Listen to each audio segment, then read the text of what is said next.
अस्सलाम वालेकुम। दोस्तों, आज हम बात करेंगे पाकिस्तान के सबसे मुश्किल मगर सबसे ज़्यादा प्रॉफिटेबल कानून की, दी कस्टम एक्ट 1969।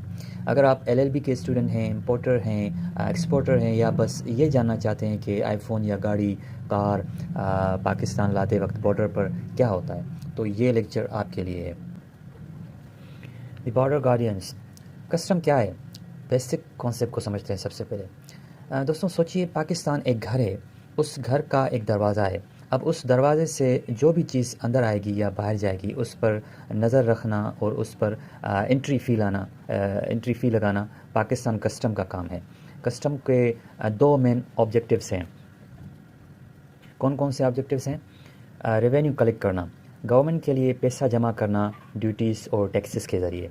दूसरे नंबर पर है प्रोटेक्शन, ये देखना कि कोई गलत चीज़, ड्रग्स, वेपन्स या प्रोहिबिटेड आइटम्स मुल्क में दाखिल ना हो। पाकिस्तान में इसका मेन कानून है कस्टम एक्ट 1969। इसके तहत कस्टम एरिया वो जगह होती है जिसे फेडरल गवर्नमेंट नोटिफाई करती है, जैसे ports, Karachi port, Qasim port, airports और ड्राई पोर्ट्स। अब हम इम्पोर्टेंट टर्म्स को समझते हैं जो आपको पता होने चाहिए। कस्टम की ज़बान थोड़ी अलग है। लेक्चर आगे बढ़ाने से पहले ये तीन टर्म्स समझ लें। कौन कौन से? पहले नंबर पर है इम्पोर्ट, जब कोई चीज़ पाकिस्तान की टेरिटोरियल वाटर्स या एयर स्पेस में दाखिल हो जाए कमर्शियल मकसद के लिए। दूसरा है स्मगलिंग, ये सबसे बड़ा जुर्म है। अगर आपने कानूनी रास्ते कस्टम स्टेशन के बजाय किसी चोर रास्ते से चीज़ मंगवाई ताकि ड्यूटी ना देनी पड़े, तो वो सेक्शन 2S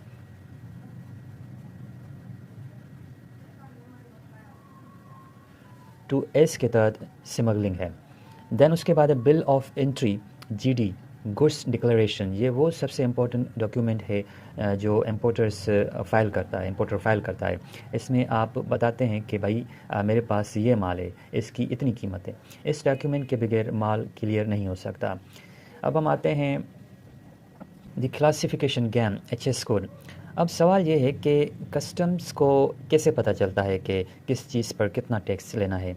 यहाँ काम आता है HS code, harmonise system code. HS को हम कहते हैं हार्मोनाइज सिस्टम कोड। दुनिया भर में हर प्रोडक्ट को एक नंबर दिया गया है। अगर आप लैपटॉप मंगवा रहे हैं तो उसका अलग कोड है। अगर आप प्लास्टिक खिलौने मंगवा रहे हैं तो उसका कोड अलग है। पाकिस्तान में बहुत से इम्पोर्टर्स जानबूझकर गलत HS कोड लगाते हैं ताकि कम ड्यूटी देनी पड़े। इसे कहते हैं मिस डिक्लेरेशन। और अगर आप पकड़े गए तो ना सिर्फ आपका माल सीज़ हो जाएगा बल्कि भारी जुर्माना भी लगेगा। अगर हम कस्टम ड्यूटीज़ की बात करें, पैसा कहाँ जाता है? जब कोई चीज़ बॉर्डर पर आती है तो उस पर सिर्फ एक टैक्स नहीं लगता, उस पर लेयर्स होती हैं। अब हम इन चीज़ों को समझते हैं वन बाय वन। कौन कौन सी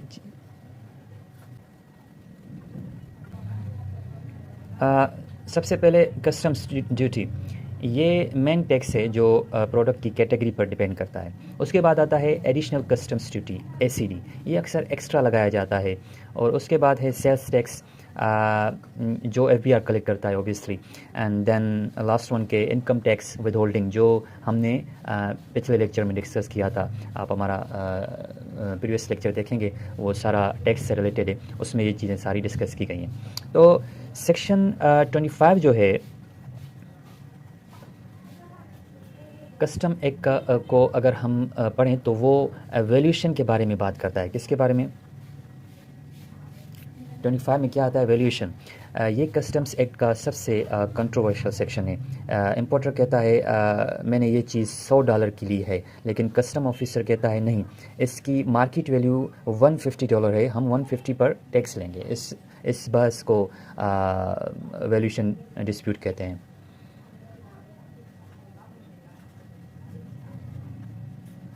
क्या कहते हैं? Valuation dispute. और इसके बाद अब हम step by step the clearance process को समझेंगे कि माल पाकिस्तान पहुंच गया, अब क्या होगा।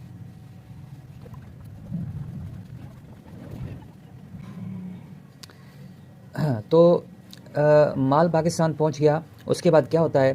फर्स्ट, सबसे पहले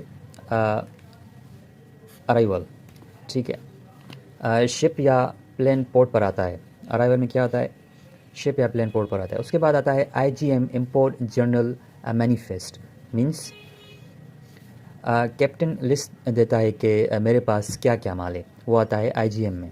उसके बाद है फाइलिंग ऑफ GD, आपका customs agent online system Weibo पर माल की डिटेल एंटर करता है।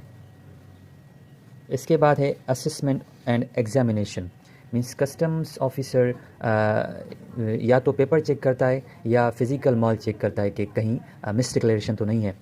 Then payment and out of charge, duty जमा होने के बाद आपको ग्रीन सिग्नल मिलता है और आप माल उठा सकते हैं। तो दोस्तों ये थी कस्टम एक्ट की बुनियादी बेसिक्स। अभी हमने इसके पेनल्टीज़ मींस सज़ा, अपील्स, अगर ऑफिसर गलत फ़ैसला करे तो कहाँ जाएं, और बैगेज रूल्स, सबसे इम्पोर्टेंट, मुसाफिर कितना सामान ला सकता है, उस पर भी बात करनी है। तो नेक्स्ट टॉपिक हम यहीं से कंटिन्यू करेंगे।